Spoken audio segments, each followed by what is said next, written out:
লতিফ সিদ্দিকী সহ বেশ কয়েকজনকে আটক করেছে পুলিশ। আওয়ামী লীগকে পুনর্বাসনের অভিযোগে জনতার হাতে আটক হয় লতিফ সিদ্দিকী। তিনি আওয়ামী লীগের সাবেক মন্ত্রী ও বঙ্গবীর কাদের সিদ্দিকীর আপন ভাই। ইতিমধ্যে যাদেরকে আটক করা হয়েছে তাদের মধ্যে বেশিরভাগই আওয়ামী লীগের নেতা।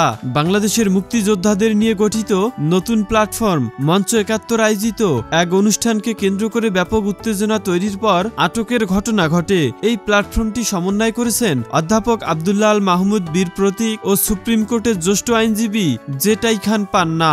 যদিও আওয়ামী লীগের সভাপতিমণ্ডলীর বহিষ্কৃত সংসদ সদস্য ও সাবেক মন্ত্রী ছিলেন আব্দুল লতিফ সিদ্দিকী, স্থানীয় লোকজন দীর্ঘক্ষণ তাদেরকে অবরুদ্ধ করে রাখলে পরবর্তীতে প্রশাসন গিয়ে তাদেরকে ডিবি হেফাজতে নিয়ে যায়। আব্দুল লতিফ সিদ্দিকী টাঙ্গাইল ৪ আসন থেকে ৬ বার সংসদ সদস্য নির্বাচিত হন। প্রথম ১৯৭০, দ্বিতীয় ১৯৭৩, তৃতীয় ১৯৯৬ সালে এবং চতুর্থ ২০০৯ সালে ও পঞ্চম ২০১৪ সালে।